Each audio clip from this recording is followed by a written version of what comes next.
Hello! Hello! Hello!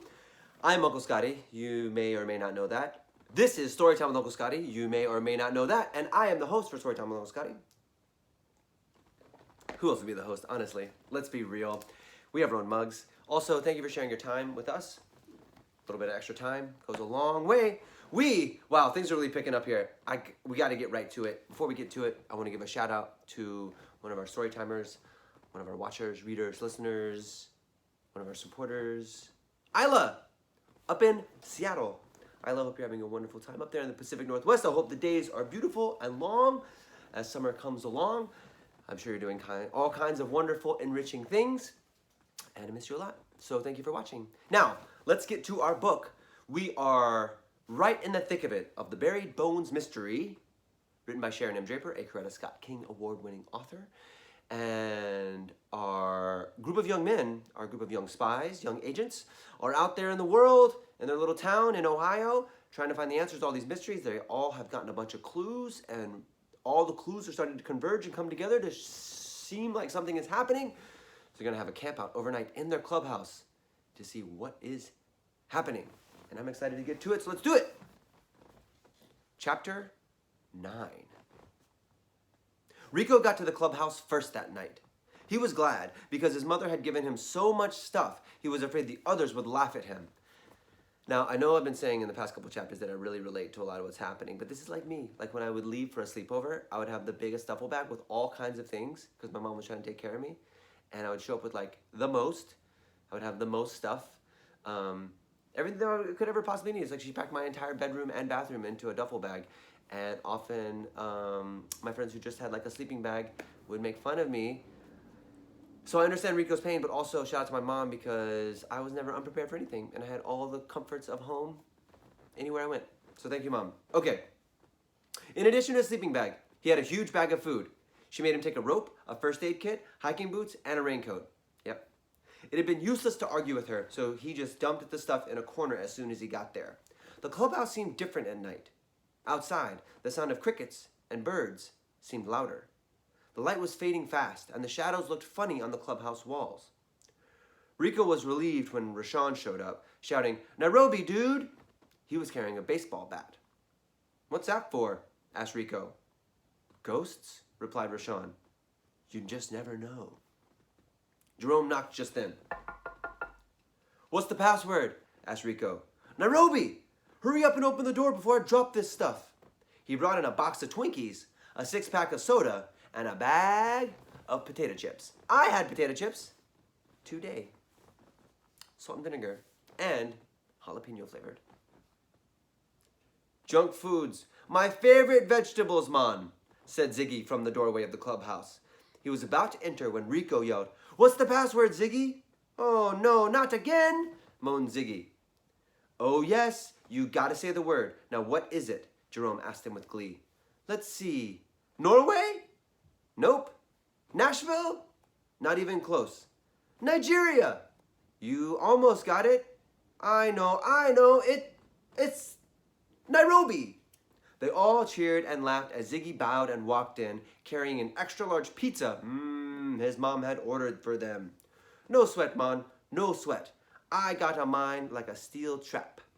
People say that, like a steel trap is a trap that like maybe is used for bears.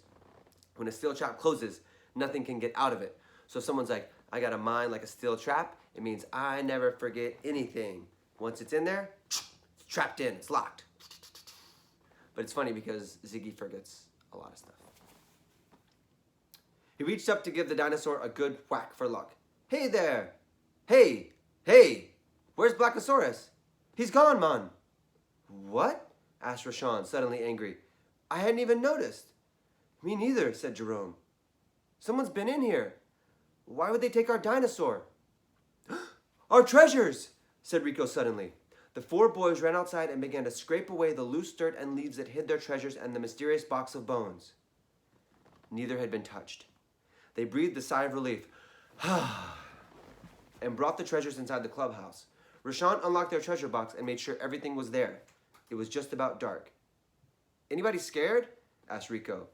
"Not yet," said Rashawn. "But I think I'm gonna be. Let's eat." They spread out their sleeping bags on the dirt floor, placed their flashlights in a circle like a campfire, and sat cross-legged, gobbling pizza and guzzling pop. That's sort of alliteration, but it's like, place their flashlights in a circle like a campfire, sat cross-legged, gobbling pizza, guzzling pop. Gobbling pizza, guzzling pop. It's a cool literary device.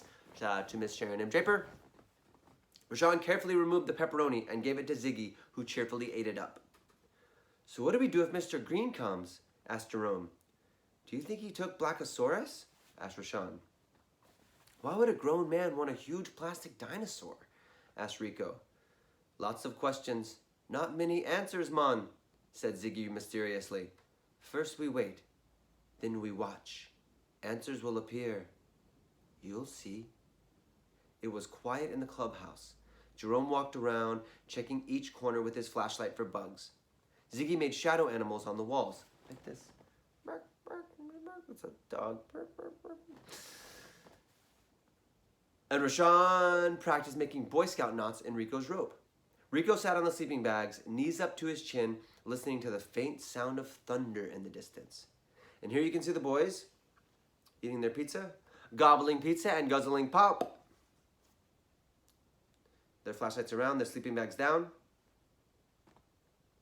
Do you think it will rain tonight? He asked.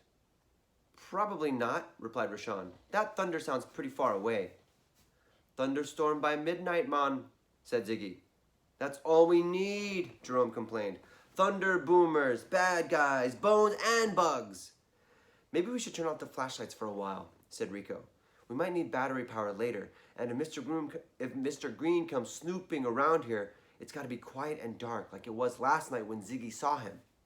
They turned the flashlights off, and the dark seemed to jump in and grab them. It was a hot night. The air felt sticky and thick. The four friends sat quietly together, listening and waiting. Jerome suddenly jumped up. What was that? He whispered fiercely. The others had heard the sound too.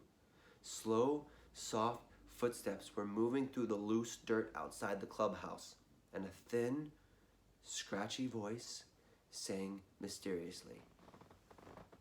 I know it, indeed I know it, brother. I know it, yeah. Them bones gonna rise again. It's him, whispered Rico. What should we do? Ziggy put his hand over Rico's mouth to stop him from speaking again. Just wait, he said softly. As the old man continued to sing, the boys could hear the sound of dirt being shoveled. He dug for a few minutes in one spot, then moved a few feet down and started to dig again. The boys held their breath. Mr. Green was digging at the exact spot where the box of bones was hidden. Soon they heard a clunk as his shovel hit the box. I found it, he yelled to the sky. The past cannot be buried. I will destroy the destroyers. Then Ziggy sneezed. Achoo! Instantly, Mr. Green was silent and turned his attention to the clubhouse.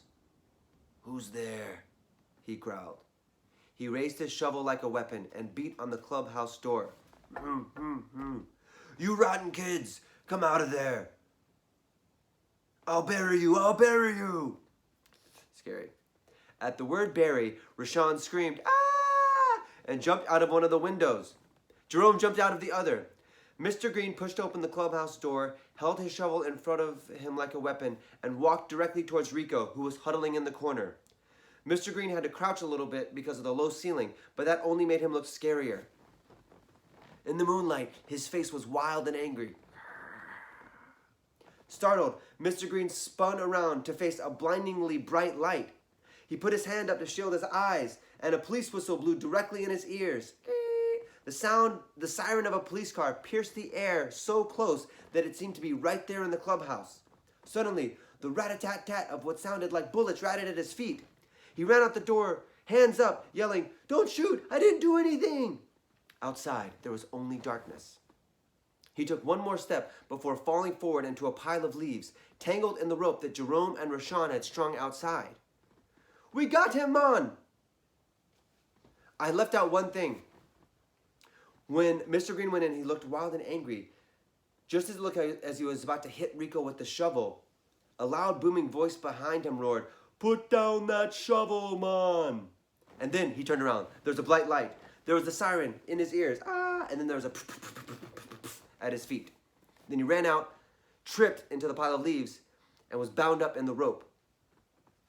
"We got him on!" cheered Ziggy, who once again shone the flashlight into Mr. Green's face. "So now what do we do?" asked Rico, holding the baseball bat. Just then, an ear-splitting crash of thunder rocked the night. And that's the end of that chapter. Oh my gosh, what's happening?